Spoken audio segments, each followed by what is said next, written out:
Seriously, in all honesty, you mean to tell me Amazon spent $1 billion on this bull crap right here?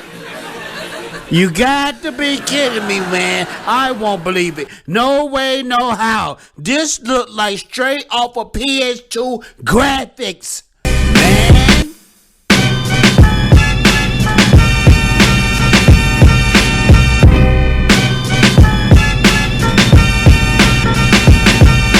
What up, YouTube? It's your boy Beta J.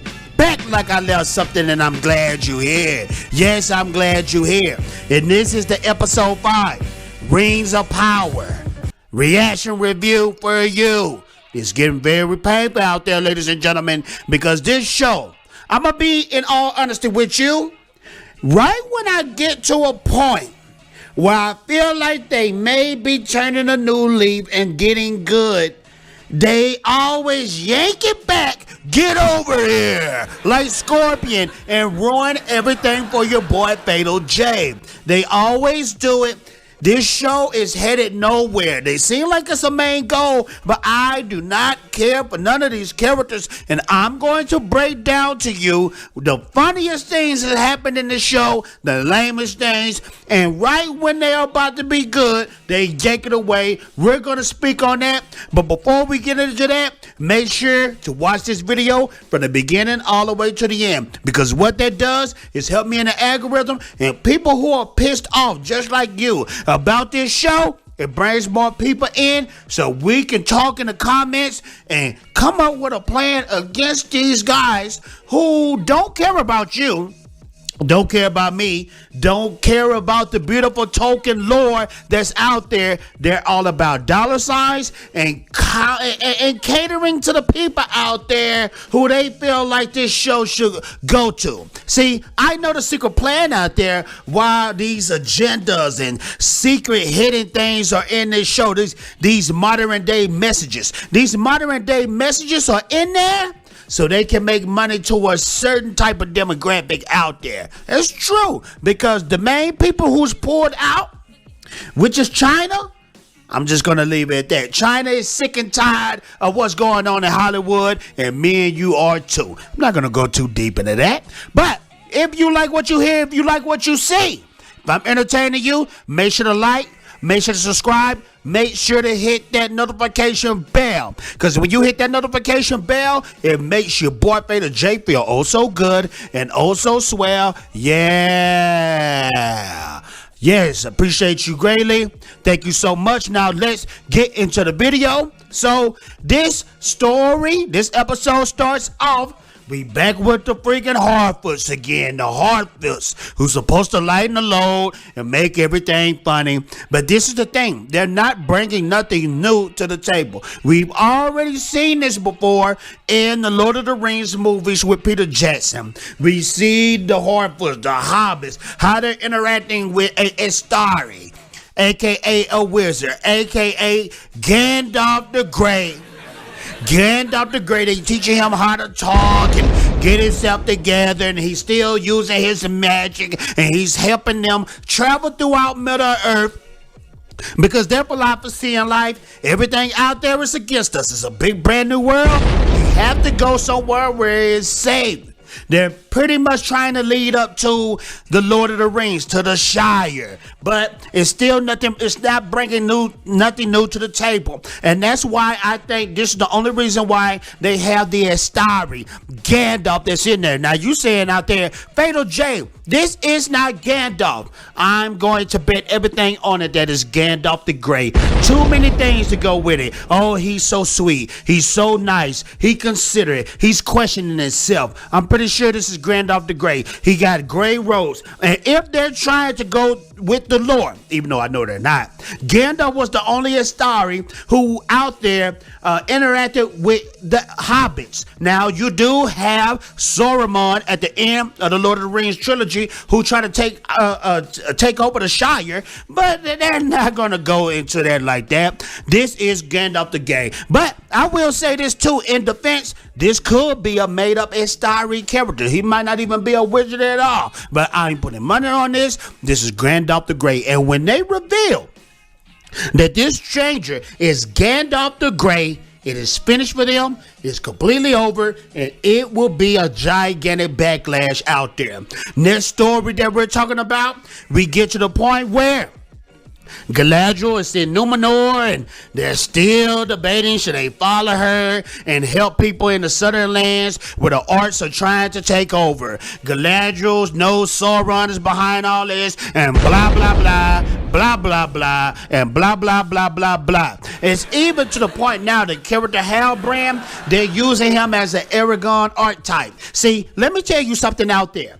Halbrand is a character that is totally made up, but they're using the same Aragorn tropes to have that heroic hero who's going through an inner battle because of the things that he did in the past. Kind of like with Aragorn. Aragorn was a ranger. He was had a little doubts in himself, even though this wasn't in the books, because in the books he knew he was a king all the way through. He knew his destiny, but he played his part. But this character right here is kind of like the Peter Jackson Aragorn, where he's going through the struggle, trying to decide if he's going to step up and be the king. You're not giving us anything we haven't seen so far. Do you think we're dumb out there, Amazon Studios? Do you think everybody is dumb?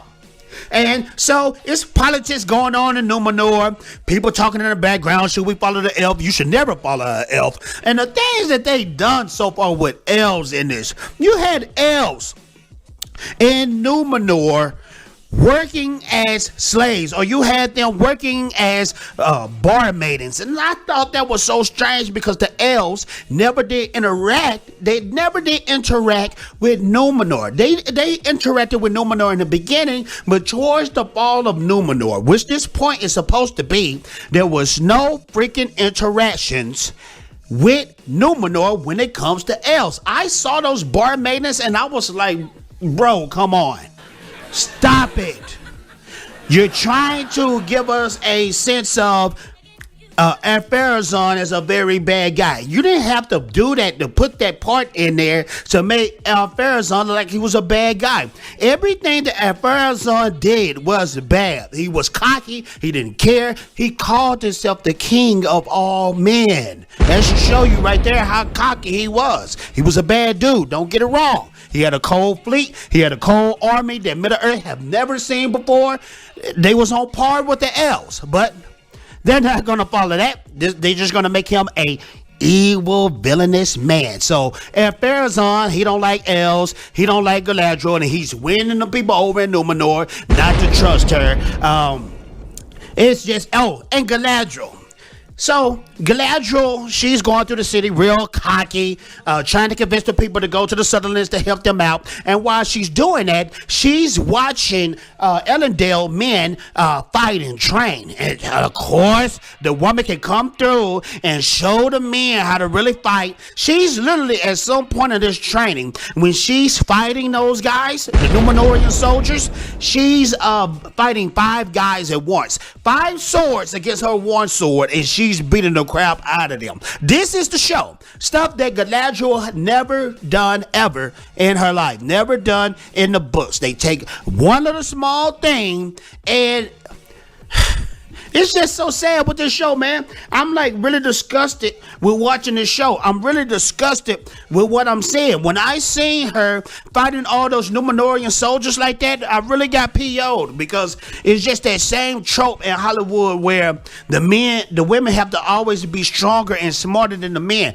Why cannot they be equals, like the movie Conan the Barbarian, when Conan met his future lover, she was on par with him when it comes to skills. Didn't mean she was better, but she was on par. And it was some parts that showed that he beat her, but she was still a skillful warrior. I just don't understand in all these shows where they not make it even logical to where it looks believable where these women are beating these guys. So we transition there and we get to the place where Bronwyn and the Black Elf are trying to convince the people out there that, hey, the arts want us to bow down and we need you to fight. And she even said a line out there talking about, hey, you know, I'm not your king, but I need you to follow me. It's still that trope, that Rey from Star Wars trope, where women are above men. Why can they not have an equal partnership and play their own roles? Peter Jackson did a beautiful job with the women in Middle Earth. He did a beautiful job showing that the women can stand on their own. They're not better than the men are not better than the women are not better than the men. He just showed how dope that they coexist in that world. This world right here that we in, this second age, this Amazon Studios world, women are way better and smarter than men. Sorry fellas, that's just how the way it is. They're way smarter, they're way better. That's just how it is. So we get to the end of that, and we get to a part that almost won me over. This part almost won me over, where we have the elves and we have the dwarves. They're trying to have peace talks among each other, but come to find out, these characters are both playing jokes on each other. Well, when I say jokes, they're trying to trick each other. One, the dwarves believe that they were killing in their friendship with the elves. The elves are trying to get Mithril from the dwarves. Now, this is nowhere in the books. In the show, they are saying that Mithril can save them. It can save their environment. Because if they don't save their environment, elves would die. Where the freak did that come from? The only way the elves will fade away is if they don't make the journey back to Valinor. That's period, point blank. Stupid stuff like that that's in this show makes me want to give up on it. But I'm going through torture of it just for you. Only for you. Because this show is crap. Better fact, it's trash. It's definitely trash. This show is a complete elf. It's trash. I beg you not to watch it. I beg you just to watch this video and take my word for it. This is a disgrace to Tolkien's work, to Tolkien books. Amazon Studios, you failed. Your numbers are going down. Episode 5 was another trash. I'm telling you guys, I will put it out there for you. If this show had a good episode, I will tell you. I'm not biased like that. I will tell you the truth if it was good. This is not good. You guys let me know what you think. You guys let me know if you think this episode was dope and I was wrong and I may have missed something. Or do you think this episode was absolutely trash and they need to stop after this season? Get back at your boy Beta J. Make sure to like, make sure to subscribe, make sure to hit that notification bell. Because when you hit that notification bell, it makes your boy Beta J feel oh so good and oh so swell. And I'm out of here. Ninja Man.